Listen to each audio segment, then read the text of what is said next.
Thanks for joining us today for our discussion on mental health. To accommodate schedules, we recorded this last week. A lot has happened in that week. We debated sharing this today because of everything going on in the world. When we recorded this, we were discussing mental health in regards to life during a pandemic.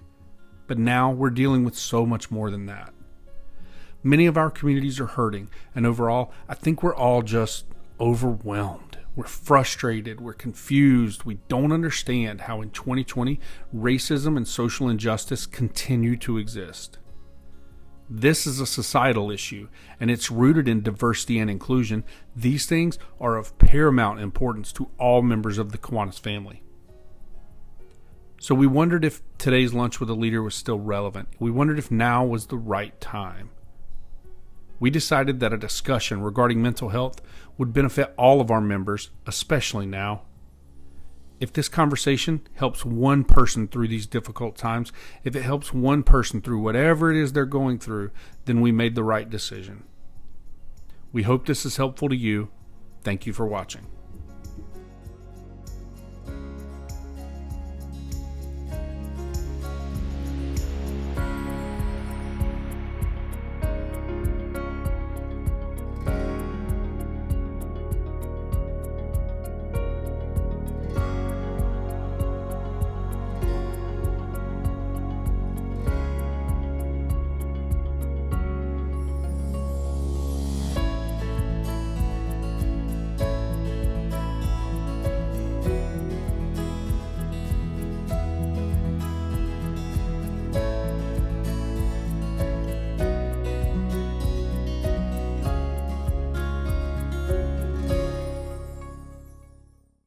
Hi everyone, my name is Michelle Studi Campbell and I am your Executive Director of our Kiwanis Youth Programs. And today we are excited to be here to talk about a subject that is always important, and that is mental health. And of course, with the new pressures and stressors of 2020, this is a great time to spend a little bit more time on this critically important topic. We have student representatives with us today from both CKI and Key Club International, and we are thrilled that Dr. Jessica is with us here from Anthem to provide some valuable insight into some of our questions. Now we're going to have our presenters introduce themselves, and we're going to jump right into the questions and information. Hi, my name's Anna Marie McGuire, and I'm a CKI member. I just recently graduated from West Virginia University, but in the fall I'll be attending Bowling Green State University to further my education. Hi everyone, I'm Connor Gabriel. I'm a Key Club International trustee, and I'll be graduating from Deering High School in Maine this year. And hi everyone, thank you for letting me be here today. My name is Jessica Chowdhury. I'm a psychiatrist. I'm a medical director in behavioral health at Anthem. And I'm really looking forward to the privilege of speaking to you today. So I wanted to start off by asking, what are some strategies for dealing with stress and disappointment related to the unknown, like going to college or moving away from home? Well, the question you posed is really a great question. And I really want to start off the answer by remembering the serenity phrase, which is grant me the serenity to accept the things I cannot change, the courage to change the things I can, and the wisdom to know the difference. As we all know, this is a profoundly challenging and unprecedented time, which feeds feelings of uncertainty. And it's normal to feel sadness, anger, anxiety, and disappointment because you're really grieving a loss of school and usual routines and expectations. So more than ever, it's really a time that we need to think about strategies for good mental health. And that includes exercise, nutrition, good sleep, at least 7 to 9 hours every night, avoiding harmful substances, practicing yoga, meditation, and deep breathing, working on stress management and mindfulness, which I'll describe later. And most importantly, being grateful for all that we have, and more on gratitude in a minute. If there are things that are outside of your control and things you cannot change, instead of feeling that disappointment, you really have to try to reframe your thinking to look for the positive, to find that silver lining, and be grateful for all that you do have. Research has shown that gratitude is a huge psychological booster, and people who practice being grateful report significantly higher levels of happiness and psychological well-being than those who don't. They're less depressed with fewer and shorter episodes overall, and they even have lower levels of stress hormones and reduced cellular aging. They just generally have more success and they feel happier and they have better relationships. In turn, this helps reaffirm our sense of identity and reinforces our individual contributions and sacrifices towards the improvement for a larger cause, each for all. There are other things I also want to mention, such as building resilience, which increases hope. We become more grateful when we're a giver rather than a receiver. And if you recall some of the most difficult times in your life, you really can become more grateful because you made it through those times. And you can be grateful for what you learned in the process and how it made you stronger. And hopefully things are better now. So think of happy memories and times that you cherish with those close to you, and really take the time to reflect. Even the use of language helps. For example, grateful people use grateful words. Words like gifts and blessings and fortune, abundance. And less grateful people tend to be occupied with burdens and deprivations.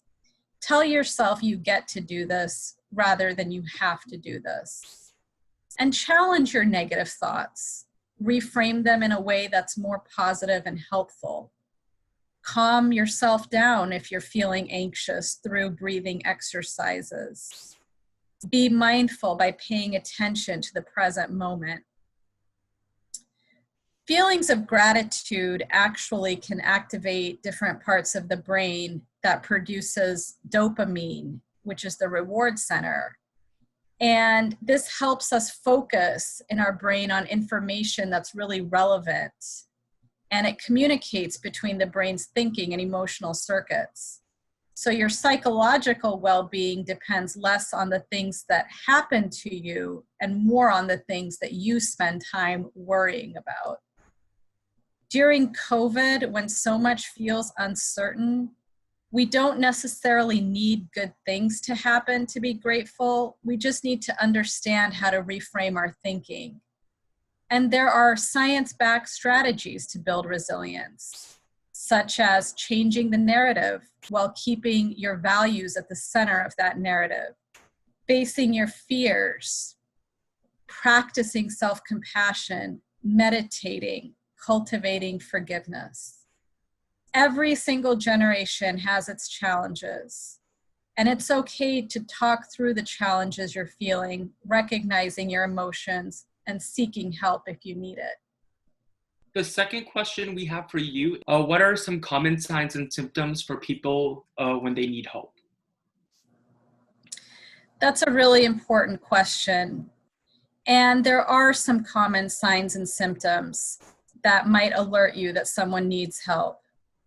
So be on the lookout for emotional changes in somebody, such as feelings of lingering sadness or crying for no apparent reason, feeling easily frustrated or angry, even over things that may not be particularly important, feeling hopeless or empty, feeling irritable or being easily annoyed, losing interest in your usual activities, fighting with friends and family more easily, feeling low and that sense of low self-esteem or worthlessness or guilt, focusing a lot on the failures of the past and blaming yourself a lot, and being extremely sensitive to rejection or failure.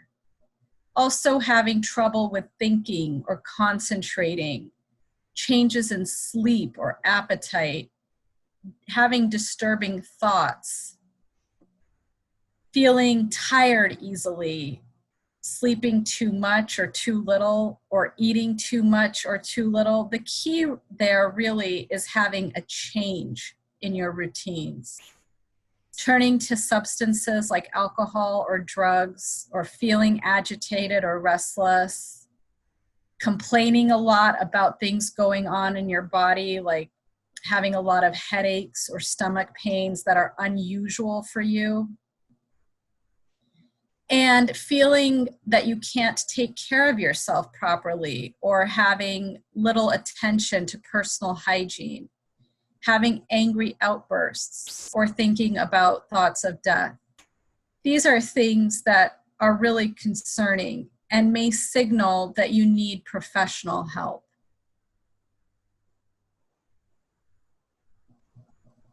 So, how can people manage drama in their lives? That's a great question as well. And there are several tips for managing drama in your life. First of all, everyone has some drama in their lives. You really have to stay calm so you can think clearly. You have to try to regulate your emotions and try to put whatever you're dealing with into perspective. Do things that you really enjoy that takes your mind off of whatever drama you may be going through, such as watching a movie or a sports game or listening to music.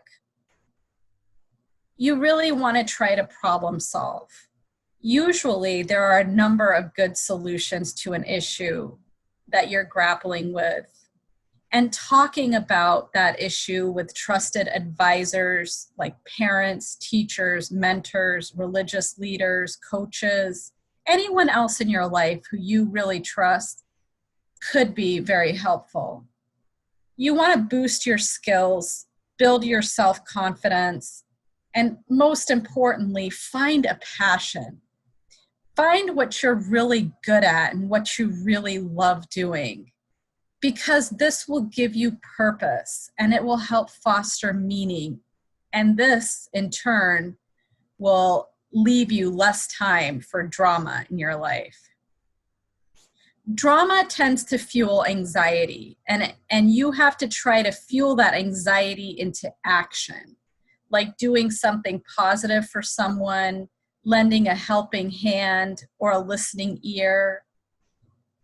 Finally, one thing I do want to take a minute to talk about is really trying to limit social media and doing a digital detox, because sometimes what you read and see in the news can fuel that anxiety, and you want to limit that to maybe 30 minutes a day.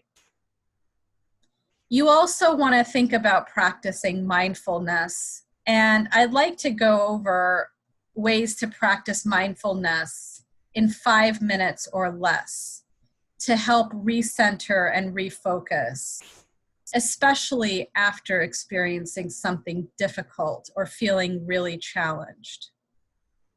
So first, there's a mindful hand awareness exercise, where if you grasp your hands tightly for 5 seconds and then release them, you'll notice how your hands feel. Keep your attention focused on that feeling for as long as you can. This is great for getting out of your head and into your physical awareness. Music appreciation. Playing quiet music for a few minutes can be very calming. Pay attention to how the music makes you feel. What emotions do you experience? What memories come up, and how does that make you feel? Savor what you're feeling, because this is going to help you reset and reshift and reground yourself. You can also try to close your eyes and spend 5 minutes in silence so that you can appreciate your surroundings. Keeping your eyes closed helps to block out stimulation and sharpens your non-visual awareness. There's also something called a 1-minute breathing exercise, which is really an anxiety buster. This can be done anywhere, at any time, standing up or sitting down. You start by breathing in and out slowly. After a few seconds, practice the 4-4-4. Inhale for a count of 4, hold for a count of 4, and then exhale for a count of 4. Let the breath flow in and out effortlessly, and repeat this 4 times. You should notice a difference. There's also something called the game of 4s, where you notice 4 things in your day that you generally wouldn't notice otherwise. For example, you might notice children laughing while riding their bikes outside, or bright flowers or beautiful trees. Take the time to appreciate these things. And finally, take a few minutes of quiet time.